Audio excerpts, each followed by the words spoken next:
In today's video, we are going to cover how to build an event planner in Notion. Start by opening Notion and creating a new page that will hold your planner. Give the page a name that matches its purpose so it is easy to find later in your workspace. This page will act as the main place where all of your event details and views live together. Once the page is ready, click New and choose a table database. This creates the structure for the planner and gives you a place to store each event as its own entry.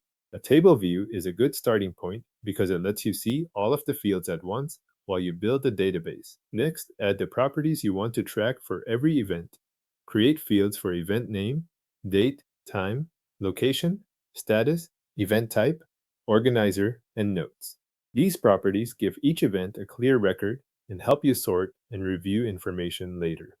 As you add them, make sure each property matches the kind of information it is meant to hold so your planner stays consistent. After that, begin adding your events. Click New to create an entry for each one, then fill in the details for that event. Add the event name, choose the date and time, enter the location, set the current status, assign the event type and organizer, and use notes for anything that needs extra context. Repeat this for each event you want to track so the database starts to reflect your schedule. With events in place, create multiple views to look at the same database in different ways. Click New View and add a calendar view, a board view, and a list view. The calendar helps you see events by date, the board can separate them by status or another property, and the list gives you a more direct overview of everything in one place. These views do not duplicate your data, they only change how it is displayed. Now, organize the planner using Filter, Sort, and Group. Apply filters when you want to narrow the database to certain events, such as a specific organizer or event type. Use sorting to arrange items by date or status so the order stays useful.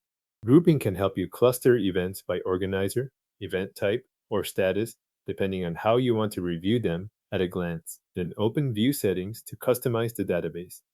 Adjust the layout so each view shows the information that matters most in that format.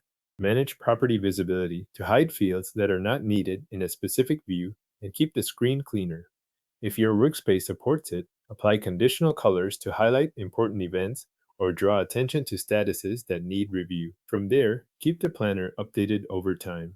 Add new events as they come in, revise event details when something changes, and mark completed events so the database stays accurate and organized. Your Notion event planner is now set up with a table database, event details, multiple views, and organization settings.